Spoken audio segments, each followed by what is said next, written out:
rahmatullahi wa barakatuh. Innal hamda nahmaduhu wa nasta'inuhu wa nastaghfiruh wa nu'minu bihi wa natawakkalu alayhi wa na'udzu billahi min shururi anfusina wa min sayyiati a'malina. Man yahdihillahu fala mudilla lahu wa man yudlil fala hadiya lahu. Wa nashhadu anna Muhammadan abduhu wa rasuluhu.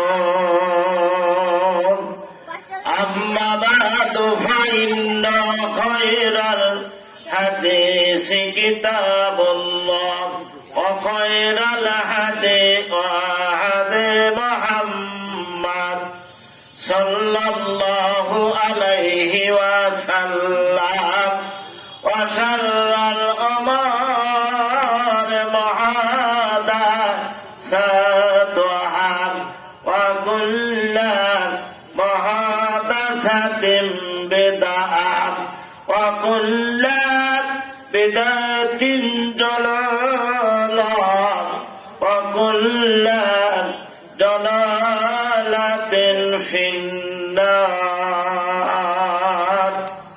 Bismillahirrahmanirrahim. Ya ayyuhalladzina amanu ittaqullaha haqqa tuqatih wa la tamutunna illa wa antum muslimun.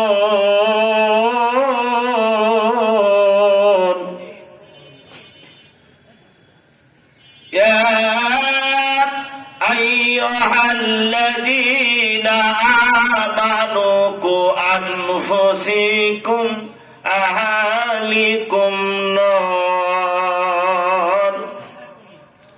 wanfiqu mimma razaqnakum min qabli ayyati ahadakumul maut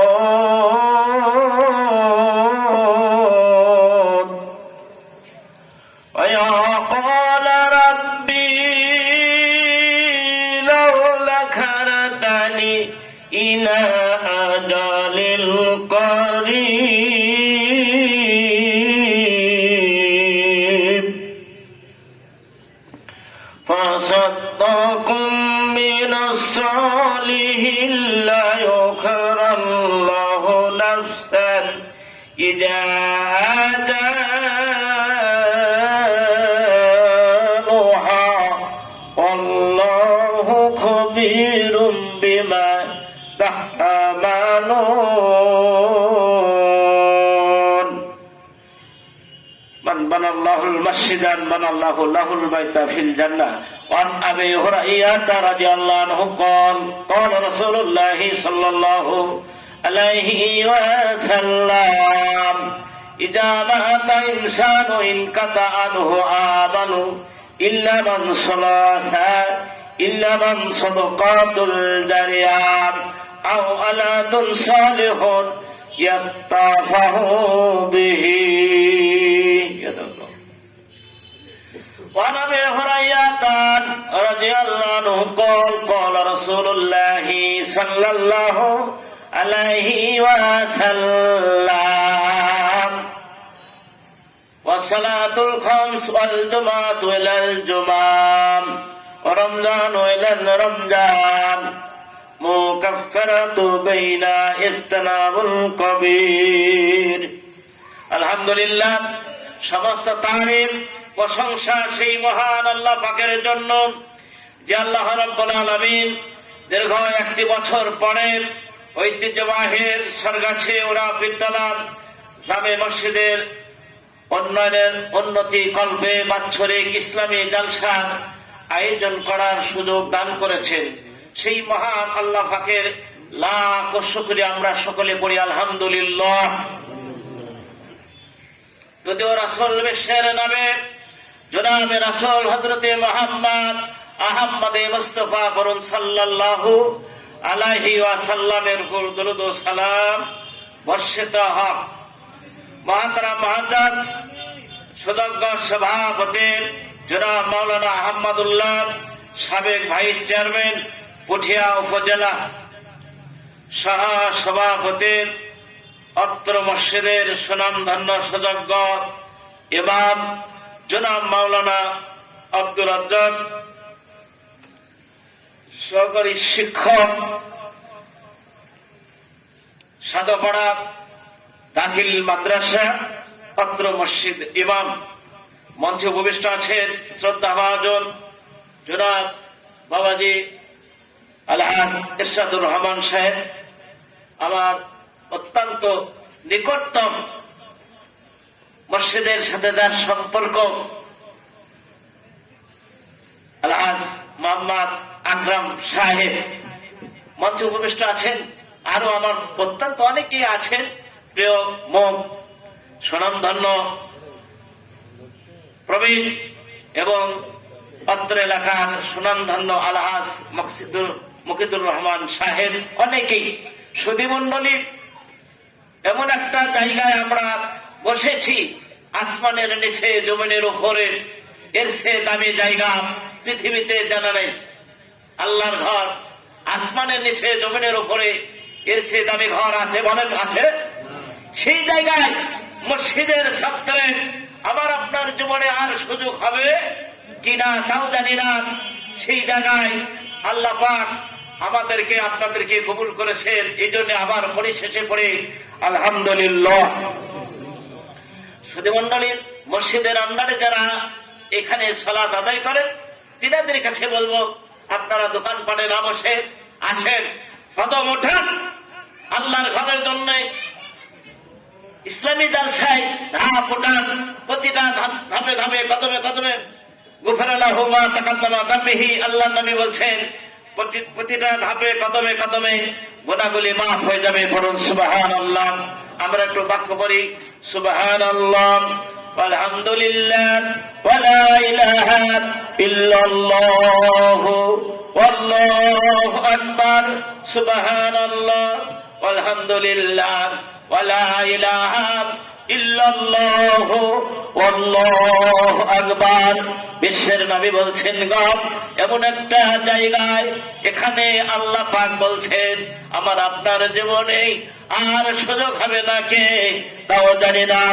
আল্লাহ পাক বলছেন ইয়া আইয়ুহাল্লাযীনা আমানুত্তাকুল্লাহ, হে ঈমানদার আল্লাহকে ভয় করো, ভয় করার মতো ভয় করো যতক্ষণ পর্যন্ত পরিপূর্ণভাবে মুসলমান না হবে, ঈমানদার না হবে, মুত্তাকিন না হবে, ততক্ষণ পর্যন্ত কুল্লু নাফসিন যায়িকাতুল মাউত, মৃত্যুর স্বাদ গ্রহণ করিও না। কবরে এসো না। কবর একটা জটিল জায়গা, কবর একটা ভয়ানক জায়গা, এমন একটা জায়গা যেই জায়গায় থেকে মানুষ পরিত্রাণ যদি না পায় সেই জায়গায় হচ্ছে বড় ভয়ানক অবস্থা। বহু কথা আছে, সময় হবে না। আল্লাহ নবী বলছেন ইয়া আইয়ুহাল্লাযীনা, আল্লাহ পাকের ভাষায় ইয়া আইয়ুহাল্লাযীনা আমানু ওয়া আনফুসিকুম আহলিকুম নার, হে ঈমানদারগণ তুমি এবং তোমার আহার পরিবার জাহান্নামের অগ্নি শিখা থেকে বাঁচো। জাহান্নামটা ভয়ানক শাস্তির জায়গা, এমন একটা জায়গা সেই জায়গায় থেকে মানুষ মুক্তি পাবে না।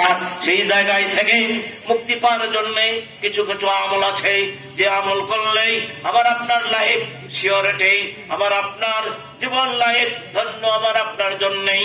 জীবনের গোনাম এমন একটা সময় আছে, আজানের সময়, সেই সময় আল্লাহ নবী বলছেন এমন একটা বাক্য আছে, এমন একটা বাক্য কোন বান্দা যদি এই আমলটা করতে পারেন, কোন নারী যদি আমল করতে পারেন, বিশ্বের নবী বলছেন ছোট্ট আমল, এই আমলটা যদি করতে পারে আল্লাহ নবী বলছেন তার জীবনের সমস্ত গুনাহগুলি মাফ হয়ে যাবে।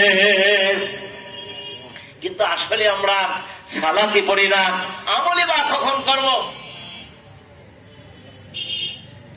এই জন্য আসন বিশ্বের নবী বলছেন সেই সময় যখন আমার আপনার কবর হয়ে যাবে, যখন আমার আপনাকে এলান দিয়ে দেবে, শোক সংবাদ, মৃত্যুর সংবাদ ঘোষণা দিয়ে দেবে, আলহাজ অমুক সাহেব নাই, আপনার হচ্ছে অমুক ব্যক্তি নাই, মাইকে এলান দিয়ে দেবে, মাইকে ঘোষণা দিয়ে দেবে, সেদিন আমি আপনি গপ হাই হাই করে আফসোস করে কোনো লাভ হবে না। এই জন্য আল্লাহ পাক বলছেন, ওয়ানফিকুম মিম্মা রাযাকনাকুম মিন কাবলি আইয়াতিয়া আহাদাকুমুল মাউত। মৃত্যুর আসার পূর্বে মুহূর্তেই তোমরা ভালো কাজ করো, কল্যাণ মুখে কাজ করো নাই। এই ভালো কাজের বিনিময় সেই বদলাতে, তারের বদলাতে আল্লাহ পাক বলছেন তার জীবন ধন্য হবে। এই জন্য বান্দার বান্দিরা অনুশোচনা অনুতাপ করে বলবে, মাবুদ আরেকবার আল্লাহর জমিনে প্রেরণ করুন পাঠাঙ্গ, আমরা বেশি করে মসজিদে মুখী হয়ে যাব, মসজিদে অবস্থান করব, মসজিদে থাকব, মসজিদের সর্বক্ষণ সালাত আদায় করব, অশ্লীল কাজের সঙ্গে জড়িত হব না, খারাপ কাজের সঙ্গে জড়িত হব না। এখনকার আমার আপনার ছেলেরা তো হচ্ছে মোবাইল ভিডিও মোবাইল নিয়ে ব্যস্ততার মধ্যে ইবাদত বন্দেগীর কথা ভুলে গেছে।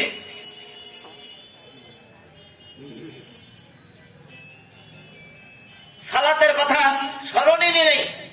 সালাত পড়ে কি হবে, ওরা যখন হবো তখনই ইবাদত বন্দি করবো, এই কথা অনেক বান্দারা বলে, কিন্তু সেই সময় বলে কোনো লাভ হবে না।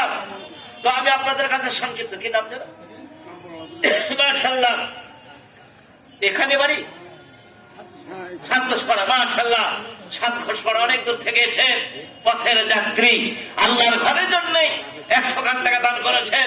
আল্লাহ এই টাকা কবুল করে নেন, তার জীবন ধন্য করে নেন। জাযাকাল্লাহু খায়রান, আল্লাহুম্মা সাল্লি আলাইহি, আল্লাহুম্মা বারিক আলাইহি। আরেকজন বান্দা 100 টাকা দান করেছেন। মাবুদ দান কি কবুল মঞ্জুর করে নেন। আপনাদের আসলে আলোচনা করার সুযোগ হয় নাই। জয়নাব বিনতে মুহাম্মদ, রাসূল সাল্লাল্লাহু আলাইহি সাল্লামের কন্যা। এই কন্যাকে রাসূল স্বয়ং বিবাহ দিয়েছিলেন, আবুল আসের সঙ্গে বিবাহ দিয়েছিলেন। তখন আবুল আস ইসলাম গ্রহণ করেন নাই। তো এমন একটা সবুজ সংকেত, লাল চিহ্ন এসে গেল। রাসূল সাল্লাল্লাহু আলাইহি সাল্লাম মক্কা ছেড়ে মদিনায় চলে যেতে হবে, হিজরত করতে হবে, এরকম একটা আল্লাহ পাকের পক্ষ থেকে নির্দেশ আসলো। বাধ্য হয়ে রাসূল সাল্লাল্লাহু আলাইহি সাল্লাম গোপনে ভাবে আবু বকরের সঙ্গী সফর করে নেই, তিনি এইভাবে চলে গেলেন। এই ইতিহাস আমি আপনাদের কাছে বলতে চাচ্ছি না। আল্লাহর নবী মক্কায় চলে গেলেন, যাওয়ার পরে তার কন্যা জয়নাব বিনতে মুহাম্মদ এমত অবস্থায়, ওয়ালাইকুম সালাম, ভালো আছেন? তো কথা হচ্ছে পরবর্তীতে এই আলোচনা বলার জন্য চেষ্টা নেব ইনশাআল্লাহ। মাশাআল্লাহ আরেকজন পথের যাত্রী, আল্লাহ বাবা তোমরা এই দুনিয়ার যাত্রী ছি ছি গা।